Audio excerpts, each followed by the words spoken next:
I'm really excited this evening to be starting my In Conversation with series again.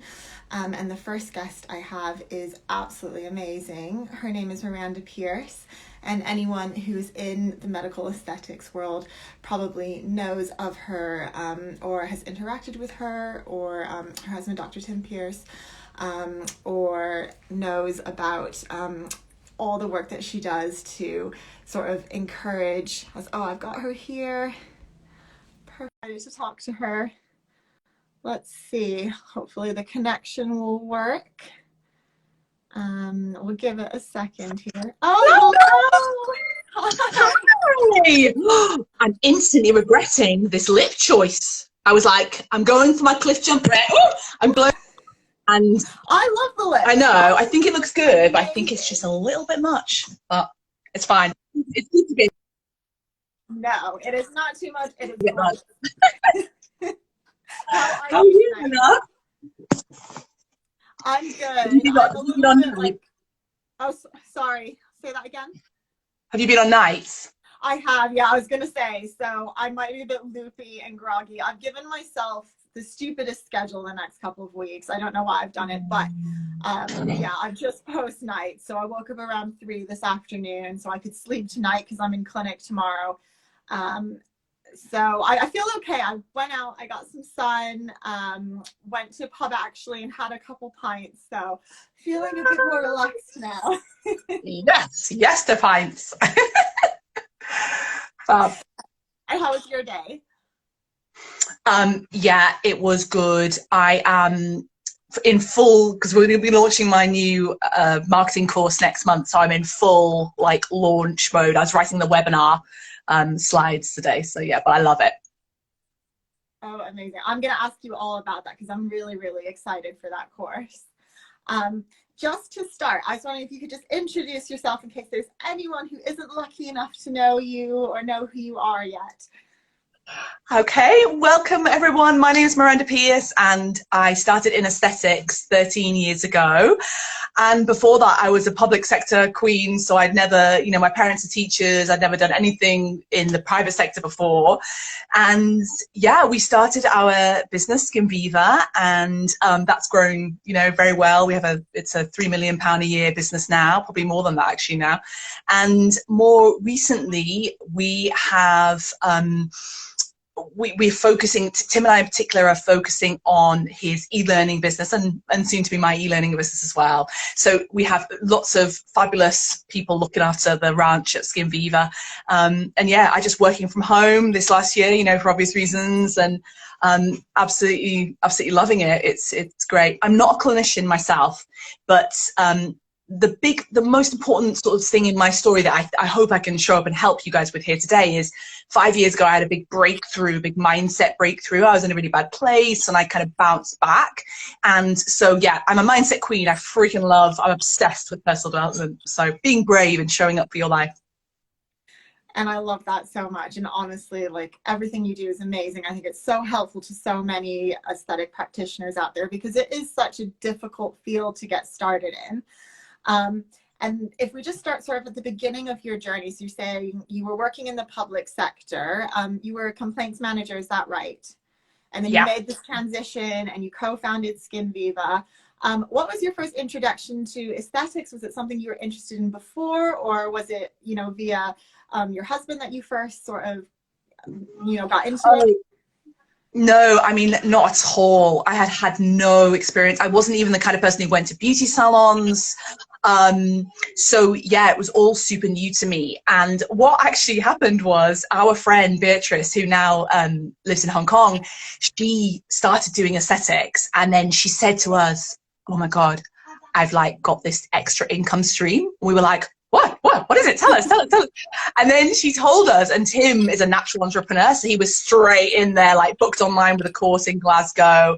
And interestingly, when she found out, she was a little bit like, like I think she kind of was a bit annoyed that but anyway, and back in the day, there was very little competition. But on the flip side, there were sort of very few potential customers, because interestingly, what's going on now is many people complain about the competition and they say, oh God, I can't make a business out of this. There's too much too many other colleagues. But there are so many more people receptive and wanting aesthetic treatments. So that's a big, big, big gain. Absolutely. Yeah. And I think people are so much more aware nowadays, like via social media. And also I think, influencers, celebrities, like people are more open about getting these treatments. So people know that it's an option. Whereas like, absolutely, I think a few years ago, even it wasn't really in the public consciousness. Yeah, exactly. Allergan did a study some years ago, actually, and it found that people take 8 years between when they first have the thought about aesthetics and when they actually have a needle in the face. So our job as aesthetic clinician marketeers is to help people through that journey and educate them and entertain them and make them feel emotionally safe so that they can take the step. And the number one thing that Allergan found that helped people to actually get into customers to take the step and book in for a consultation was their friends saying it was okay, not necessarily referring a clinician, but actually saying, well, I've had Botox.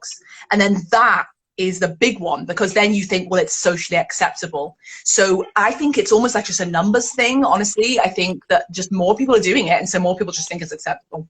Yeah, and that makes sense, because I suppose if it's someone that you know personally, it's a trusted source. I mean, I think that's what word of mouth is always such a powerful thing, like once you can get that going. So I wanted to ask, in terms of like transitioning from working into the public sector and then going into, aesthetics and marketing, was that a difficult transition? Did you find that there were lots of sort of transferable skills as you sort of changed your career course? No, not really. I mean, obviously, I'm a good communicator and basic stuff like that, but no, not at all. It was super hard. But one thing I think we had in our favor, and I think people struggle with these days, is comparisonitis. So we didn't have comparisonitis because there were no Facebook. I mean, there was barely any Facebook. We started in 2008. And so there were no Facebook groups, no social media really to like watch other people, doing well or not well or whatever on social media. But I remember when we started with salons. So we would go in lots of salons, and I remember every time I saw another poster go up in another salon in a local town saying that someone was doing aesthetics, my heart would sink. And I think that what you guys struggle with these days is looking at each other's Instagram pages, and it stops you. And I think that we were just ignorant. We just blissful ignorance. We just did what we just learned our craft and we just went for it. And I think actually what you guys can do now is to just stop freaking looking at each other so much, because it just winds you right up, and you're always thinking, I'm not doing what she's doing. But it's wonderful in another respect, because you can ask the question, how can I do this? We had no help, no support. I remember once emailing Tim's, the place that he trained with, they're now out of business. I remember emailing them for one piece of help, and I think they did give me it, but that was once, and now you just, text the WhatsApp group or the Facebook or, whatever. So it's a blessing and a curse. Yeah. And I think you did a brilliant reel the other day about, this whole issue of always comparing ourselves to one another, and how obviously, like, we know logically that we present a very good face to social media, and everyone that I can see on social media is fully booked. And so like that was in your reel, that you're comparing yourself to all these people and you're like, everyone's fully booked and I'm not, or I've had all these no-shows or cancellations. And it is like, it can be quite poisonous, almost like you really get in your own head. And I will say, last week was my first day opening. I was not fully booked and I had a no-show and a late cancel, and it was very disappointing. But that's what happens, and it's so difficult for so many people, like starting up again, having been closed for so long. So I think you're so right. Like, take everything you see on social media with a pinch of salt. Everyone's putting their best foot forward for a reason, but there's so much going on behind the scenes that you're not aware of and that you don't always get to see. Honestly, I think the simplest thing is just not to follow too many clinicians. Like I have people that I follow, but I don't want them to think I've unfollowed them. So I just hide them. You can literally, next to someone's profile, just click on the drop down and hide them so you don't see their stuff and it doesn't wind you up. It's like, if you were on a diet, you wouldn't have a big cupboard full of chocolate. And it's the same thing. I just think, why even bother? You know, what are you really doing? Be honest with yourself. Are you, doing beautiful market research and finding out what the local trends are and then replicating them? No, you're not. You're just filling up your pain backpack, and then you're gonna use that then to procrastinate doing your own shit. Just stay in your own lane. You know, the grass is greener whichever side of the fence you water it on. So that's the best thing, I think. Yeah, oh, I think that's so true. And do you have like some common issues that you see crop up again and again with, you know, people in aesthetics, the things that they really struggle with? Oh God, 100%. So and this is actually a good marketing lesson as well. So when you are marketing to your audience, you must know what their pain points are, and you must speak to them all the time. And my audience's pain points are self-doubt. Sorry, can you hear my kids? It's Chris, sorry. Just bear with me. Oh, he's been a bit quiet. I'm on live, darling. This is my life. There was one live where Xander shouted out, "I finished my poo!" And I had thankfully, Tim came and wiped his ass, so that was all that mattered. Oh. But yeah, so self-doubt, comparisonitis, overwhelm, that's a massive one. Also, I would say these things tend to manifest in procrastination. So I talk a lot about procrastination. And personally, for me, that's been very, very negatively impactful in my life. So that's my big thing that I help people through. Yeah, I think self-doubt is such a big thing. And you know, this comes up a lot in terms of, you know, if you're going from NHS work to, you know, private setting, it's so different from anything that like I've experienced before, that most people would experience before, the business side of it, the marketing side of it. I think there is maybe a discomfort if you come from an NHS background and, you know, you're doing private medicine essentially. And, you know, you've got clients and they're meant to pay for your services. And it's such a big leap to take. And I also think it can be a very lonely thing as well, because a lot of people start off on their own. I know now there are like training, you know, academies like SkinViva, you know, and you've got level 7. So you've got actually things that you can do if you're getting started and you really want to, you know, go into aesthetics. You can do these courses and link up with other people. But I'm sure even a few years ago, it was even more lonely and you were really sort of having to forge your own path. I think the loneliness comes from the fact that we are we feel like we're lying to the world. We have an internal conflict going on because we show up from day one and necessarily we have to say, "Oh, I am awesome, come and get my stuff." And actually we don't feel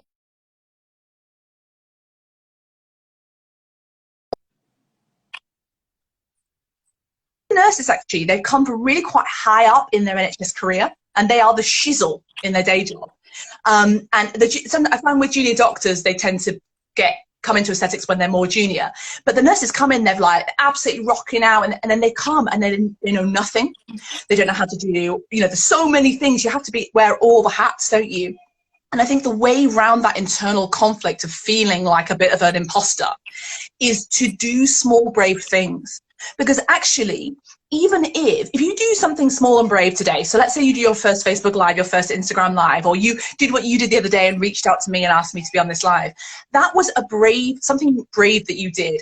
And even if this live, you know, it's not going to bomb, but even if, you know, this isn't going to set the world alight, you still did that brave thing. And what happens inside your brain as a result of the brave action you took is that you just slightly trust yourself more. And this is the key I have found, is that doing the things that you don't want to do in small little baby step ways teaches your lizard brain that you can trust yourself. And then you go on to do more and more and more, and you feel less like an imposter and more like someone who deserves to be at the table. So that's the answer. I love that. And I think, like, for me, I know there's so much about aesthetics I love, and there's so many bits of it that in some ways I hate because it just pushes me so far out of my comfort zone. And again, like reaching out to you to do this live, which I'm so happy you agreed to do. But yeah, I was so nervous doing that. And even any of the lives that I've done, I've been so nervous doing. Some of like the posts that I've done on social media, like I find social media quite stressful sometimes and I need to take little breaks from it. But so many aspects of aesthetics, actually, in some ways, for my personality, I'm quite an introvert. I find it really, really difficult.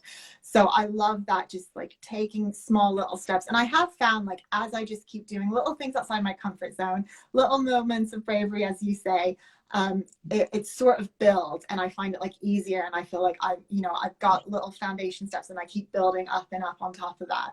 So Can I give you a tip for introverts online? So I'm a complete extrovert, but Tim is an introvert, and he helped me to understand it, because it's energy use, isn't it? You know, you're just as sociable and just as good one-on-one, but when you're in a crowd situation, which is what social media is, it just sucks you. Whereas for me, I'm like, yes, it's like, you know, I could be on social media like all day, every day if I could. But as a result, the way you feel like you don't, this is what Tim says, he feels like he doesn't want to butt into the crowd. He doesn't want to kind of it's like when you go to a party and there's a big crowd of well-established friends. He doesn't want to be like, hello, can I come in and talk? Whereas if he came to a party and then established a one-on-one conversation, he'd be absolutely rocking out, having beautiful, deep, life-changing conversations. So 2 things. Number 1, try and imagine yourself just in a relationship with one person. And that's so crucial, because you are.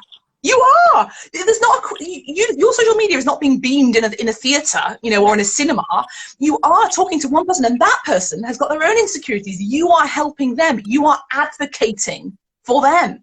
That's what marketing is. It's just advocating for this person, trying to help them move along their journey. That's the first thing. And the second thing is, Tim's described to me that as an introvert, he doesn't want to butt in on a conversation and say, would you all like to hear what I have got to say? I have a wonderful thing to say. You must hear it. He hates that. He wants to be asked to. So there are many hacks. And one of them is that you can just ask your customers what they want to hear, or your followers. Or you can go onto, there's an amazing website called Answer the Public. You can go on to Answer the Public, type in, lip filler, and it'll give you questions that people are literally asking. So that gives you permission then to show up as an introvert and actually help people, which is what we all want to do. I love that. That's such good advice. I could listen to you all day. I could get advice from you all day long. I wanted to talk about the Mindset Warriors Facebook group, because I love it. It's amazing. I think I'm probably one of those people who, I get so much out of it. I'm definitely a lurker on it. So like, I'm on it every day reading it. And I probably should share and contribute some more. But I love, I find it so reassuring, because so many of my own insecurities or problems I've faced, or like difficult, interactions with potential patients, all of that, like, it's all on there. And it makes such a difference to hear those stories and those experiences, like, have them shared, and know that other people are going through the same thing. What made you decide to start the group? So we have always had a beautiful tribe at SkinViva. So at SkinViva training. So Tim, right in from the early days of when we started SkinViva training, which was, I think, 2013, he set up a Facebook group. And that was really unusual at the time for training academies to do that. And we always had a beautiful culture, always super supportive. We won't tolerate any crap. And I had my breakthrough in the summer of 2016. And I started to contribute on that group, because of course I had loads to give. We'd been in business then by a long time. No, I don't know how, I can't work it out, but a long time. And although I'm not a clinician, I could, really, really help them. So I slowly started to do basically blogs onto that group, and I got such a good reaction. That was my first foray into social media, really, in this beautiful closed space where I could contribute. And that went on for a while, and I started to notice that actually there was a theme here, and people were posting ostensibly about something clinical, but actually they were really had complications of anxiety, or really they were comparing themselves, or so you know, it was apparently about one thing, but in reality, it was about mindset. And Tony Robbins says that success in business is 80% mindset and only 20% strategy. So where you inject, like, you know, whether you should start a Facebook page or an Instagram page, all of that is just 20%. And 80% is you getting out of your own way, basically. And so I thought I need to show up for these people more. And I also thought I don't want to show up just for the SkinViva crowd. I want to change this industry, because I've seen a lot of problems in the industry, like bad mindsets, like not just individuals, but people going at each other and stuff. So I created Mindset Warriors just for clinicians, but it was not just for people who train with us, and it just blew up. And it's one of the biggest groups on, you know, we're in our industry now in the UK. There's like over 4,000 members. It's a beautiful culture. Tim and I show up on our Facebook Live every week, and yeah, it's just gorgeous. It's a beautiful place.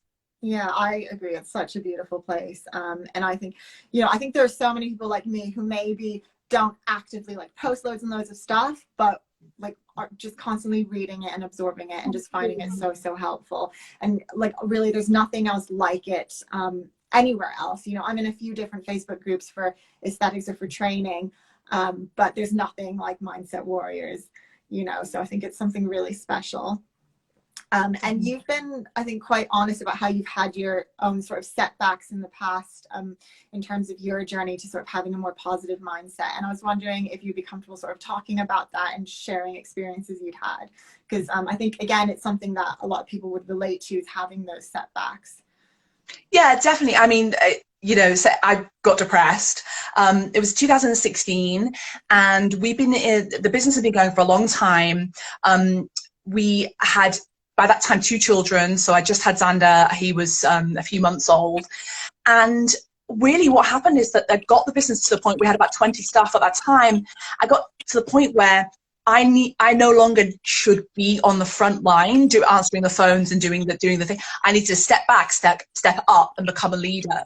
And I just didn't. And I procrastinated doing what I needed to do for my life, you know, to move my life forward and to be brave. And I procrastinated not having difficult conversations with staff. I procrastinated all sorts. And in the end, I believe what depression is it is the belief that you are helpless to impact your world.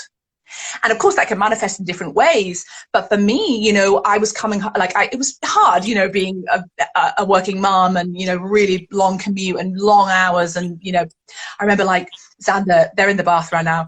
Xander would like poo in the bath every single night, you know, and I know it sounds funny, but it really wasn't. And it really kind of set me over the edge. And I remember just coming home and just feeling like, I used to be on my phone the whole time. And oh, but I felt the joy kind of seeping out of me. And so it got really bad. And I remember my colleague, actually, Lee, my business partner, he came over, he and his partner Paul, and they babysat so that I could go Tim and I could go for lunch for my birthday. And I remember it really stressed me out because I felt like I had to clean the house and whatever just to kind of, you know, for him to babysit. And I think what I made it mean is I can't even have any time to myself. I'm just, you know, I'm completely knackered. And I remember as we drove up the road here, I was just like crying, and we were about to drive and do something fun together, but I was just crying. And Tim said, this has got to stop. So I actually did start taking antidepressants at that point, which was like a big help, a step up. But then a couple of weeks later, I watched a Facebook Live that changed my life. It was amazing. It was a Tony Robbins Facebook Live, 17th of July, 2016. And what he said is that you are not your patterns. I had this subconscious belief that I was unworthy and that I was, you know, whatever, all the different things that were manifesting in my life, that was me, that it was in the fiber, in the bones of me. And actually the truth was they're all just patterns that can be broken, patterns of behavior, patterns of thought. It's the same for anxiety. I mean, anxiety wasn't really my bag, but like, you know, more people I think have anxiety actually than depression.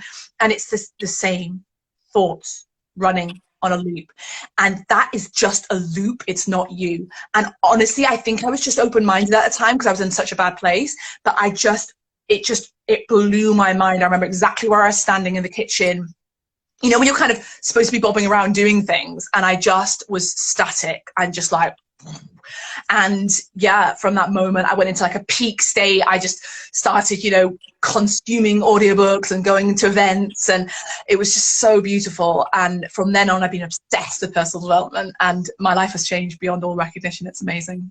That is amazing. I think that's such a powerful way to put that. I love that it's patterns. It's not you as a person, and any pattern can be changed or broken. You know, I think that it's quite empowering, and it gives you, again, that I guess, well, empowers you to sort of take that step to break that pattern. And was it that once you sort of heard that and like that resonated with you, was it then easy to change the patterns, or was it still quite a lot of work and sort of a bit of like push to break? A lot of work. Yeah. A lot of work. In fact, interestingly, I remember around the October time really quite struggling, because now I'd seen the light, but I couldn't reach it. And when you are, however old I was at that time, like late 30s, you know, you've been running these patterns, oh my God, for like just decades. And I still have them, you know, and I still have to keep showing up for myself every single day. The one that I've actually, I think, come the furthest with is what Tony Robbins refers to as state change. So when I go into a bad place, if I'm overwhelmed, if I'm triggered, if I'm resentful, if I'm angry, anxious, whatever, when I go into those places, I have amazing tools that I can do. So it might be like a change of your physiology, you know, standing in the power pose. It could be my favorite question of all time. And my coach, Maria, I still have my same coach, Maria. She's in Australia, but I speak to her twice a month. She asked me, she said, what am I making it mean? So if you're in resentment because, let's say that your patient the other day cancelled on you, and I don't know how you responded to that. I don't know how you, maybe, you know, because it could be, well, you could go into like a sadness place or an angry place. If you go into an angry place, it's never going to, it's okay to do it for a bit. You have to kind of feel the feelings. But then if you carry on there, then you've got a problem. Because now you are resenting your patient instead of doing what you actually need to do, which is to, for example, change your policy so that you take deposits or whatever, you know, whatever it might be. That when you have resentment, you cannot stay in it. Mandela said, resentment is like drinking poison and hoping it will kill your enemies. That's what you want. You're seething. You're like, you kind of want, your body's telling you that it needs a change. And actually all you do is just keep the pain inside you. So when that comes along, if you ask yourself, what am I making it mean? What else could it mean? Then that's a beautiful tool as a state change. And I've got to the point now where I can just do it really quickly, but it took a lot of time. And do you have anything specific, like anything that really sort of triggers those negative patterns? Because I think for me, so what you mentioned, like that sort of thing where you have someone who maybe like doesn't respect you or respect your time, that's a massive trigger. And I think it would be for anyone. And I think, again, it, as you said, it's recognizing that and saying like, okay, I'm very annoyed at this, but we'll move on now. And then I think another one for me is actually social media and a lot of stuff that I see on social media. But just again, to ask you, is there anything that you find maybe either for yourself or maybe in general that tends to be quite negative for people? Well, I think triggers can be really quite specific. So I think, I'll tell you a story about one of my triggers, but I don't know whether other people will have this, but I hope it'll illustrate a point about how to deal with it. So I remember a few years ago, I was, my son Xander was still in nursery, and they introduced a new sign-in sheet to the nursery. So you had to kind of sign them in. And I was incredulous, like, oh God, what's this bollocks? Like, I'm ridiculously busy. I can't be signing. Why do you want me to sign him in? So I spoke to them about it, and I said, you know, like, I think this is bad customer experience for me as the customer of, you know, of your nursery. And I could tell they were a bit like, who is this woman? Like, why does she care about the just friggin' sign? Like, how hard can it be? Just sign him in. And it really triggered me, and I had to really ask myself. And it was so funny because I could kind of see where they were coming from. Like, why am I getting wild over this? And when I asked myself the question, what am I making it mean? The reason I was so triggered is because I value customer experience so highly. That's been my career, actually. More recently, I'm a marketeer, but actually, you know, for the longest time in SkinViva, I was looking after the customers. And what I made that mean is that because I looked after them until my fingers bled, kind of thing, you know, I sacrificed so much for my customers that then they wouldn't sacrifice for me, made me think subconsciously that they didn't agree with this thing that was so powerful for me and was part of my identity. Now that's a big, that's such a weird, that's so weird. It's so niche. Like no one else has that. But the point is, if you ask yourself, what are you making it mean? And you're open and honest and curious and non-judgmental, you can find out the most beautiful gold. I always say with triggers, there's gold in them, there hills. If you've been triggered, it means that you have high value on something. So Emmaline, if you've been triggered by someone pissing about with your time, that's good, because that means you value your time. Now, a lot of people don't value their time, and they'll do weird things like have hour-and-a-half appointments, you know, for what should be a 15 minutes Botox, and actually really they need to be more efficient in their business. That's one example. Or they don't, you know, they don't charge enough. And whereas if you value your time, you will value yourself in your business. And so there's gold in the trigger, and that's the way I like to see it these days. I really love that. I think that's great. And I think it's a thing that we should do more often. And I think often in the, like, you know, we're all busy in this modern world, we don't take the time to sort of self-reflect and figure out why, you know, why something brings on the, you know, feelings that it does, or why something is as stressful and triggering as it is. But the way you describe that there is as if it's a nice to have. But for me, self-reflection is not a nice to have. It's life and death. Like, because, I mean, perhaps not life and death, but I can't have a life where I'm in a bad state, because I'm so connected with the pain of a bad state. And I think that the problem is people go careering into depression because they think it's a nice to have to be self-reflecting and to come out of their bad states. So their whole life becomes a bad state. But because I understand that pain and I've been in that hell, I won't go back. And so I would say, and I get it, why it feels like a nice to have. That's what I was always like before. But I think sometimes you can hit a wall and then you know. I think that's actually a really good point. I think that was one of those, you know, that moment that you described earlier where you were listening to the live. I think that I've actually never thought of it that way. I think I've always thought, oh, I love being able to have the time to self-reflect and take a little time for myself, but it's never been like concrete, you know, like this is what I have to do to keep going. I mean, if you're not in a bad state anymore and you just naturally come out of one, fine, you know. But if you're still in a bad state, for me, that's a non-negotiable, because it means you aren't showing up for the people that you're serving or for your own life or whatever. It depends what your why is, but my why is to show up for my life and live a fulfilled life. No, that makes sense. And I think, you know, even sort of more broadly, like in medicine or in general, like I've spoken to some other people about this, but in terms of burnout and not looking after ourselves, I think there's a lot of, we don't take the time to self-reflect. You don't take the time to self-care, and you don't prioritize those things because maybe in general in the wider world, like we're not taught to prioritize those things, or we don't see people talking about it. Or if people talk about it, you know, sometimes it can be dismissed a bit as like, oh, it's so wishy-washy, you know, when it's not at all, like at all. Mental health is not. But I think it does get dismissed or sort of pushed to the side a bit too much. Yeah, I think that's changing though, thankfully. I think that through even through social media, I mean, I'm a big fan of it simply for one of the reasons, which is it's just education, isn't it? And people are talking about self-care, and the best analogy for it is the oxygen mask, you know, where they tell you on the airplane that you have to put your own oxygen mask on first before you can help others, because literally if you're dead, then you can't help others. And that is what it's like with mental health. And you honestly, like, when I am not in a good place and I'm not self-caring, I'm a shit mom. Like, it's pretty simple. So I see it as service to look after myself. That's good. I think that's an excellent way to put it. I really like that.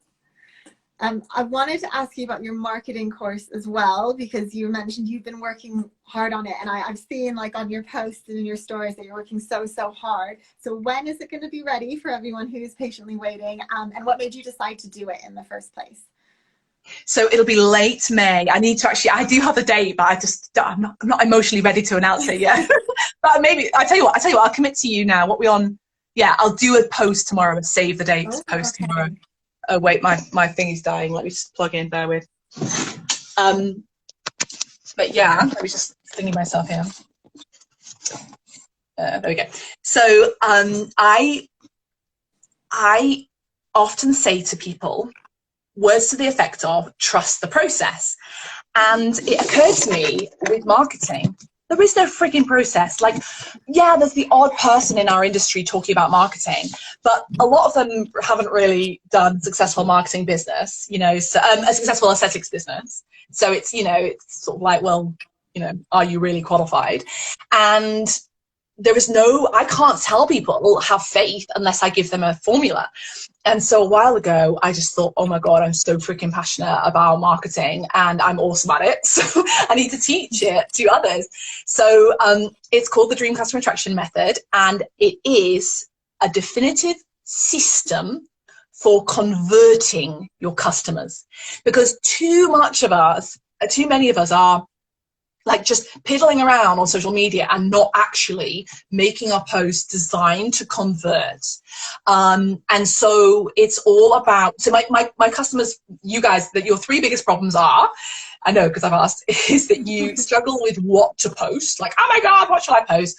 Struggle with the fear of tumbleweeds. Like, if I post something, it's going to be shit, no one's going to like it. And then struggle to actually get any freaking customers from this thing that we're putting so much effort into. So yeah, that's what it'll overcome, all those three things. Oh, that sounds brilliant. I think that is something that a lot of people need help with. Like, I certainly have experienced that, and that frustration where, again, you know, coming from a background where this is not anything I'd ever done before, and it's not a way that I'd ever used, you know, social media before. So obviously there's that fear of, I'm going to post something and it's going to flop and it'll be really embarrassing. And again, it's all in your own head, because who cares, honestly? Like, it's fine. Worst case scenario, if you're that upset, you know, you can hide the post. But still, I think it's something that really holds people back. And again, that conversion that you said, because I think it can be difficult. You can get like a lot of leads or a lot of responses to posts or messages, but then when it doesn't actually turn into anything, like, that's so hard. And then you just really struggle to see, oh, where am I going wrong? Like, how do I convert these leads into actual patients? Because I'd like to see more people. So I'm really excited for this. I literally, so because my background in SkinViva for the longest time was I was on the phones. That was my job. Like, I've booked tens of thousands of customers. And so I know how to convert them. And because I've come from that customer service, and actually latterly I would go ahead and call it sales. At first I had loads of limiting beliefs around the word sales, but you know, I would say that now.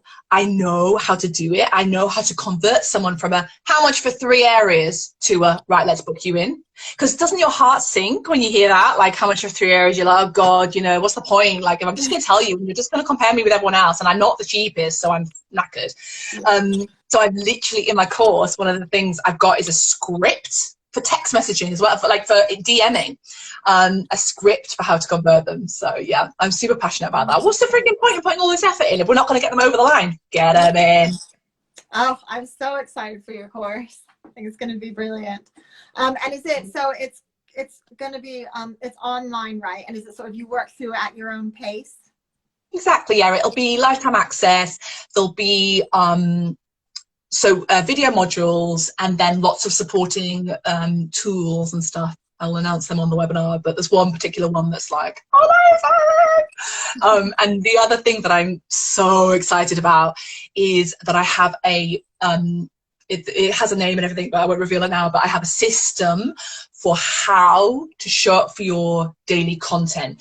So I know what it's like, you know, I've been there myself, you know, you show up and you're like, oh my God, what should I post? Or even if you had an idea, you start sit next to your typewriter, your laptop, and you think, oh no, this is going to be rubbish. Oh no, no one wants to hear this. Oh, okay, I'll do it anyway. Oh no, should I do a picture? Should I do and you just second guess yourself the whole time, and it's exhausting. And so this formula that I've created, another formula, is just, and I've got it in one of the tools. So it's basically like you fill out a form and it just provides you with this beautiful, amazing piece of content that's going to get loads of likes and shares and stuff, or whatever it might be, engagement rate basically. And yeah, so I'm very excited about the potential of that for you guys. And so has this been sort of the main thing that you've been working on the past few months, like while we've all been locked down? No, not at all. I mean, I started sort of in the autumn doing it, and I had my marketing mentees who had the opportunity to do it with me for free, because I basically wanted to test it out on them. But my main job is I look after Tim's brand. So when lockdown hit, we closed SkinViva, and we were like obviously spinning, and just like everyone else was, oh my God, what's this? And we just hit the ground running, and we did so well in lockdown because we employed all of our marketing knowledge onto his brand, and it just blew up. And I started taking over his marketing in his Instagram, for example, in September of 19, and he had 5,000 followers at that time, and now he's got 36, something like that. So I really know how to like make clinicians blow up. It's just that, you know, you've got to have this system, you've got to have these formulas. So that's my job. I sell his e-learning, and now my e-learning. And then, so you mentioned you had some marketing mentees. Is that something that you might continue in the future and take on people for like one-on-one mentorships, or was that just sort of building the course? Just building a course. I'm very intentional with my time, and I made a decision some time ago that I wanted to do one-to-many. So I have a dream. I want to at some point speak in front of 6,000 people, and so I love social media. I love, you know, I'd love to speak on stage. I want to do e-learning courses that can be one-to-many. So I don't want to do really one-to-one. I love it, and I have done bits of it, but it's not really where my heart is. But there is a big but, which is that the course will absolutely have a WhatsApp and a Facebook group. So it will feel like it will be a tribe, because I'm freaking awesome at building tribes. So it'll be an amazing tribe, and I'll be on the end of, like, everyone will have my phone number, and I'll be doing voice notes about, you know, if you want to get a feedback on your post and whatever. So it'll feel like the mentees, not as intimate because there were only 3 of them, but yeah, it'll be awesome like that. Oh, amazing. I cannot wait. And do you have any other projects in the pipeline? Well, we basically, Tim has got many more e-learnings in him. So our biggest seller is the Complications Mastery and Lit Masters, but there are not many. We don't want to go really broad. There are a few, like about 6 more e-learning courses that are on our timeline that he will be producing, and they're going to be pretty world beating as well. So we're going to end up with less than 10 hero products, one of which will be mine, and that's what we'll do. And yeah, so that's in the pipeline. But I won't be as heavily involved in that, but I'll be there to market it. Okay, amazing. Like, I'll plug those courses because they are amazing. Like, I've bought all the ones, and I find them so helpful, and like I rewatch them all the time. Like the Lit Masters is great. Complications so helpful. Like, I think they're brilliant. So I'm very excited to hear there will be more of them. Yeah, definitely. Well, there's lots more. Interestingly, Tim, obviously he's known for sort of complications and injections and all the kind of clinical stuff, but I tell you what, and if anyone's watching this here now, just mark my words, I don't know what the dates would have been, but there was a period in SkinViva where Tim increased his average appointment value 80% in 2 years. I know, because I tracked it, and that was all for one reason: consultation. So actually, people, when they think of consultation, they're like, oh yeah, you know, I'll get around to improving my consultation at some point. That is the worst mistake, because it's where all the job satisfaction is as well. Because Tim literally is regularly doing like £4,000 treatment, changing people's, you know, outlook on their ability to, you know, function in their lives. And that's the beautiful stuff. And that's all consultation. So the reason I bring it up is because when Tim does a consultation course, which actually we won't do it first, you know, because commercially people don't get it. They don't realize it's the most important thing. But when we bring it out, it's on our timeline. You better like grab it with everything you've got, because that man is like a master at consultation. So that's the one that I'm most excited about, but it won't be for a while. Okay. Oh, I'm gonna get on the waiting list for that. Brilliant. And I agree, consultation, it's so important.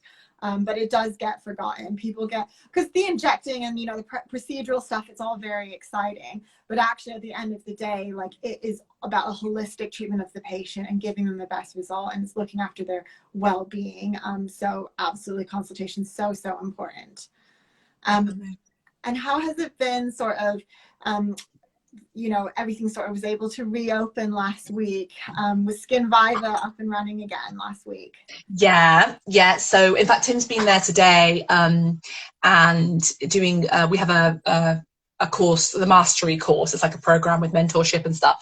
And he was there with the mastery students today, and he was talking to colleagues there, and they were like, oh yeah, loving life, absolutely loving being back there. So I think it's easy for us as businesses, actually, because we're so clinical, like all the PPE, yeah, it's a pain in the ass, but it is our bread and butter anyway. It's just an upping of that. So yeah, we've kind of just PPE to the max and screens everywhere, and you know, so yeah, that's been hard to do. And my colleagues too, I'm not very much involved, my colleagues have done it very well. But I think we are blessed as an industry. I think when you go to hairdressers, they're all look a bit confused and they're kind of wearing the mask wrong and stuff. But yeah, I need to get into the hairdresser, actually. My roots are a while. Oh, I do as well. I actually, I was silly. I didn't sort of think ahead, and I only looked at booking like last week, and everyone's booked out for the next month. So I'm going to have to wait a while. So, yeah. It's fine. I'm used to this hair now. Is there anything that you're sort of really looking forward to now as restrictions hopefully continue to ease? Yeah, Tim's mum died last year, and I promised myself that when she died that I would do more, kind of leaning into more like leisure time and just like weekends away and holidays and stuff like that, because you know, I do have a tendency to work very hard.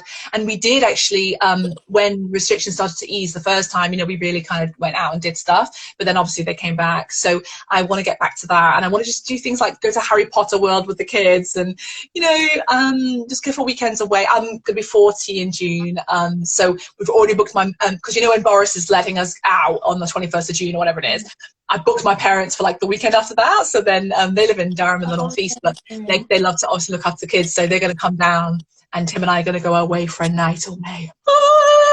Just us. Oh, so exciting. I know. And where are you going to go, or do you know yet, or is it a surprise?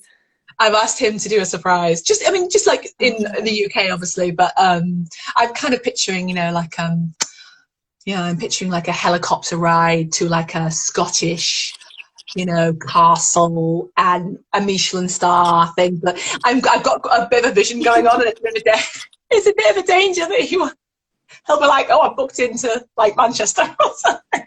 But anyway, I'll be just.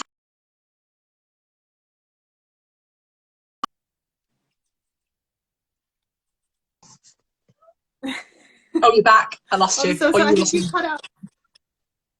I can hear you now. Yeah. You cut out for a second there. But I heard helicopter ride, Scottish castle, restaurant. So yeah, like, subtle hint for him there. Yeah. If you could inbox him and let him know, that'd be great. Yeah. It's like, I've had this amazing idea for what you could do. It just came to me. So thank you so much for giving me almost an hour of your time this evening. It's been so amazing talking to you. I've been dying to speak to you forever. I know we've had like chats and messaged over Instagram, but like to actually talk to you like virtually face to face at least has been so nice. I just wondered if maybe we could end with, I just wanted to ask if you had any advice or sort of maybe positive words for, I think a lot of people, and sort of speaking to friends or colleagues, like it's been such a struggle trying to get anything going this year. And even for me, like I really tried to start my practice in earnest like this year, so maybe in the fall, and then it's like lockdown, and then now starting up again, and even like building up some clients and some customers and patients, you know, back in the fall, like a lot of them are gone now because either unfortunately they went to elsewhere or places that stayed open, or places that were willing to break lockdown, which, you know, clinicians weren't willing to do. But anyway, for people who have just really, really struggled this year, do you have any advice or a pep talk for them? Yes. Stop being in your own head and thinking about all the bad things that could happen, and do this instead. Do you resonate with the word advocate? When you think of yourself as a clinician, do you think of yourself as an advocate? Yes. So if we would stop thinking about marketing as this place of promotion, or of dangerous sales, or of very triggering, and I don't want to, do I look good enough for my marketing, and will I say something wrong and someone will report me, or am I a bit of an imposter, and I don't really have, the legitimacy to show up and, teach people when I've only just started. Forget about all of that. Patience. I'm a layperson. I don't give a shit if you are some fucking plastic surgeon from Timbuktu. Like, all I want is you to help me. Just help me. And the thing that's holding me back, and I'm the most important person in this fake relationship, if I'm the customer, I am held back by the potential of my husband judging me. I am held back by, what the hell is the difference between Botox and fillers? I am held back by, why are some people having these Revelax and some people having this Juvida? I am held back by all of these things that I do not know and that scare me. So get out your own head, get into their head, and start showing up, start advocating for them instead of worrying about marketing to them. And when you are in your NHS, let's say that you are on the ward, and an old gentleman needs social services, and let's say they're not responding very well, social services, or there's some kind of quota thing or that he hasn't met. What are your services? If you have the capacity, you make sure that form goes to the right person. You hold his hand while he's going through this difficult period. Do that for your potential patients, and they will feel like you are their friend, their advocate, their Bezzy on a Friday night who's like, girl, you need to get booked in for that if that's what you want. And so stop being a marketeer and start being an advocate, and stop thinking about yourself or your colleagues. Oh my God. Like, can we stop thinking about colleagues, please? And think about this potential patient. She's vulnerable. She's literally vulnerable. She hasn't got a freaking clue. You think you don't know very much. I promise you know way more than her. Just show up. You don't need to be an expert. You just need to be an advocate. Show up and ask yourself this empowering question. What does she need from me today? What are her limiting beliefs? What's holding her back? Who does she think is going to judge her? What is she unsure about? How can you make those things clearer for her? Show up with that beautiful intention, and I promise you, the money will, I know it's not about money, but the business will come rolling in if you do that consistently over time. Amazing. Oh, what a golden nugget to end with. Be an advocate. I love that. I'm never going to forget that. Thank you so much for joining me. Pleasure. How are you going to spend the rest of your evening? Right, it's 8:53. I can hear something going on in the background. I think Tim might be asleep on the sofa, and I might need to move the kids onto bed. So bedtime, and then more work for me, unfortunately. I really am in that period of lots of work. So we put out a YouTube show tonight on Tim's YouTube, all about hashtags. I was basically leading it. So there's an amazing YouTube show just gone out tonight. So I think I'm gonna create an email to send out to Tim's list. Perfect. I'll have to go check that out. Oh.